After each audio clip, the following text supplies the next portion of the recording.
Good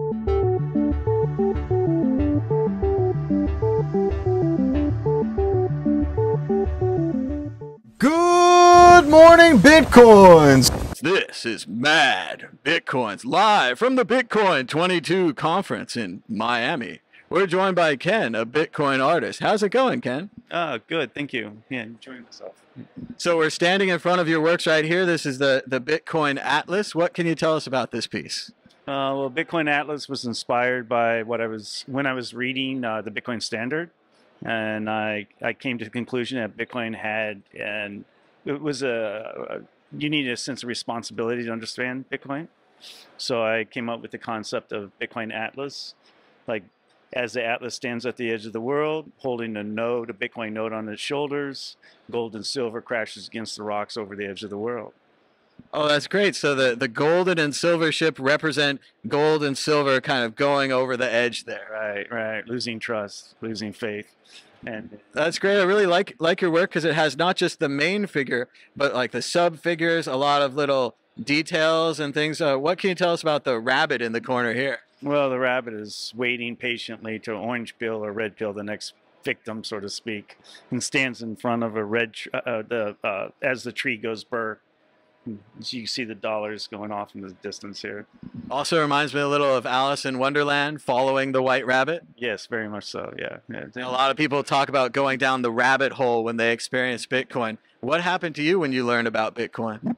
Well, I went way down the rabbit hole. I mean, I have a background as a painter for many, many years, but when I started understanding Bitcoin, I completely changed my career, yeah.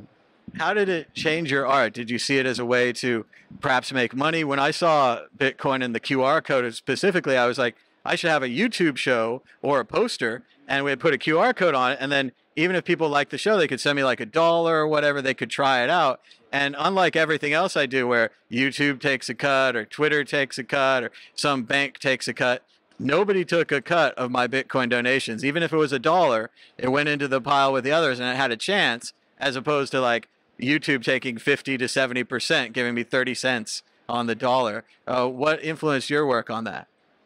Well, what influenced my work was the direct peer-to-peer, person-to-person, building more patronage as an artist. Again, I can make my work, commit to my work, and remove all of the stress of like what the galleries require of me, and just allow the client to watch me build Bitcoin works. This sort of approach. Yeah.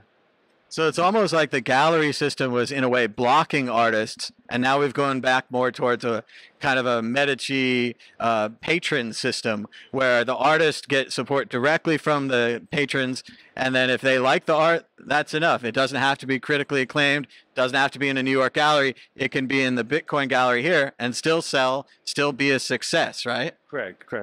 Especially the concept of proof of work.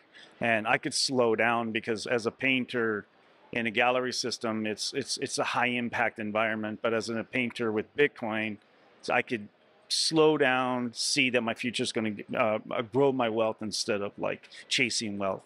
So if that makes any sense. And have you been able to convince other painters of the same thing, or are they resistant of this idea? No, I think if anybody understands Bitcoin, they just go directly into Bitcoin. I think once you're orange pilled, there's no turning back. Yeah, if you're in the fiat world, you're seeing the world still from that perspective. But once you're in Bitcoin, you see both sides, and that completely changes the game. Yeah. And do you have any pieces that are here in the auction you want to tell us about? Sure. Yeah, I have a large piece over in the front here. Yeah, that is big. That's Defenders of Bitcoin, the Bitcoin network. And last year, my work is inspired by either personal experiences or memes that I see in the Bitcoin culture. And this large painting in the auction was inspired by Jack Mahler being on stage at the Bitcoin conference last year, saying that I will die on this hill by supporting Bitcoin. And that just stuck with me. And then I kept seeing the narrative of Renaissance 2.0. I kept seeing the concepts of Amazonians and barbarians. And then I just visualized this whole group of people defending Bitcoin, standing together, and behind them is this gigantic pale horse. If you don't support Bitcoin, it's calling the pale horse. So it's this kind of thing, yeah. A narrative, so to speak, yeah. Well, that's great. Yeah, Jack Mallers is one of our favorite people. The last time I saw him at the Lightning Conference in Berlin a few years ago, he told me that he grew up watching MadBitcoins videos. He'd go home from school each day and he'd watch MadBitcoins and see what's up with Bitcoin. And it's just so great to have, my work, my videos, be a small inspiration to someone that's building such a great company and doing it with such vigor and activeness. Whenever he's on CNBC, he's always very controversial. And I love that because more clicks, more views, more interest, Yes, very inspiring. Actually, very inspiring. See younger generation taking over. It's actually very inspiring. I'm X generation, so I'm kind of in between those two kind of standards. Yeah.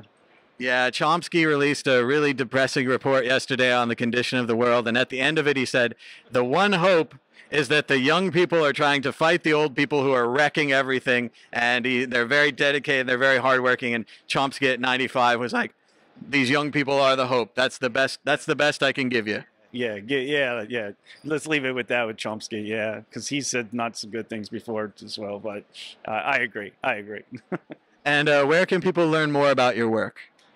You can follow me on Twitter, and you can follow me. I'm heavy on Twitter, and of course you could follow my websites. So, and where are they? They are at KB Studio NYC and KennethBmoon.com, and you can find everything there. Yeah. All right, great. Thanks, Ken, so much for the interview. Thank you very much.